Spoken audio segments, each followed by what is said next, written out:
Welcome to the Compassion Fatigue segment of our Short Share Tips video series. I am Jeff Whitman from the Indiana Department of Education, Office of Student Services.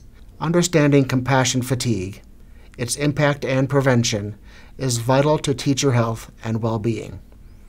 When teachers are at their best, they can best support student learning and success. I'm Dr. Sandy Washburn from Indiana University's Center for Education and Lifelong Learning, where I coordinate PBIS for Indiana. I'm also now serving as the Comprehensive School Counseling Coach at Brown County Schools.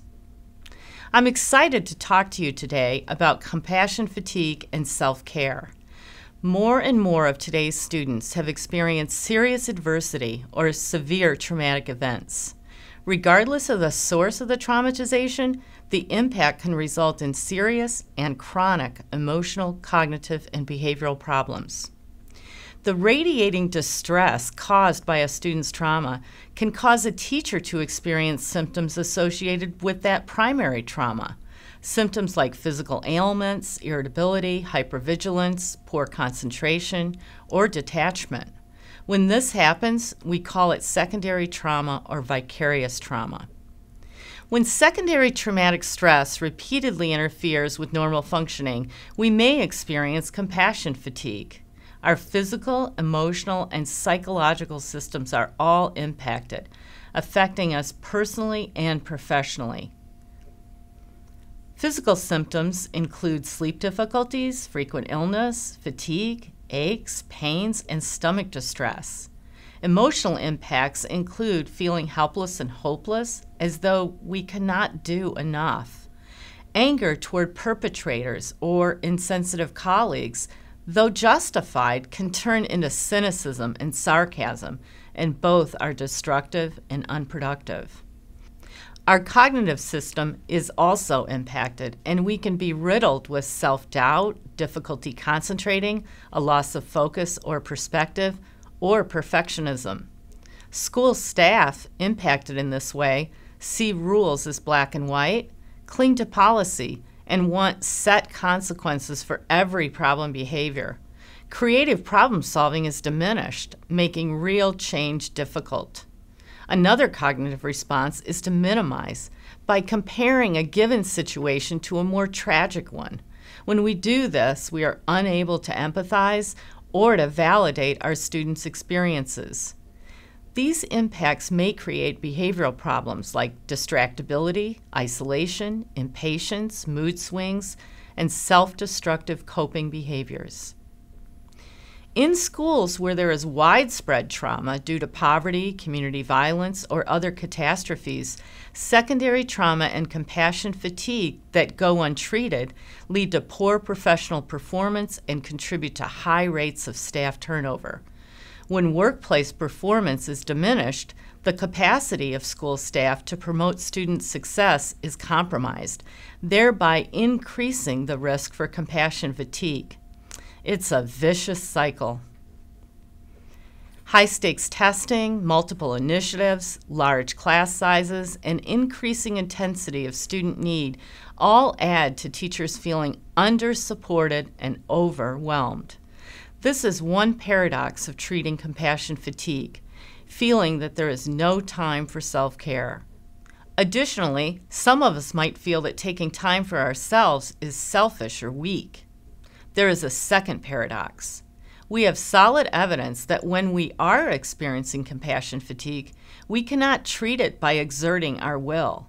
We must treat it in the same way we treat the flu, by taking concrete actions towards self-care.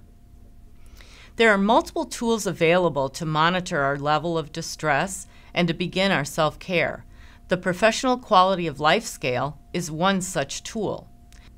You can find important information related to its use and the scale itself at this website and in the resources section. There are many templates for building good self-care plans. The best way to combat secondary stress and prevent compassion fatigue is to take good care of ourselves physically, eat healthy and regularly, stay hydrated, and get plenty of exercise. Physical exercise has short-term and long-term psychological benefits. Psychological self-care is also important. Keeping a journal for self-reflection, reading for pleasure, making time for yourself, meditating, using strategies from positive psychology, and setting healthy boundaries all contribute to psychological well-being. And we can practice emotional self-care. Laugh, cry, be goofy, praise yourself and others, do good deeds, make gratitude lists, find and generate humor. And in the school day, take mindful breaks and hang with supportive, positive colleagues. Resist talking about kids. Focus instead on your own feelings and your own behaviors. Be solution-focused. Establish rituals to leave work at work. There are other self-care areas, but these are a great start. Remember the first paradox? No time for self-care? Well, build self-care into the day. Take frequent movement breaks with students and participate vigorously. Bring joy into classroom lessons. Model explicit appreciation. Ruminate on the positive. Do a unit on riddles and puns. Regulate your own emotions through breathing and positive framing. Slow down and pause before reacting. I used many resources to put together this short share, and I've included them here. I want to give special acknowledgement for the work of Bruce Perry and the Child Trauma Academy and the work of Walpole, Johnson, Hurdle, and Kincaid found in the book, The Heart of Teaching and Learning, Compassion, Resiliency, and Academic Success. Thank you, and have a good day. I would like to thank Sandy for joining me today. She has provided valuable information and resources around compassion fatigue for educators. In conclusion, we are looking for a few educators to volunteer to work with the Office of Special Education to apply Sandy's tips featured in this short share. If you are interested, please let us know by submitting your information through this link. Thanks for watching, and stay tuned for more short share tips in the weeks ahead.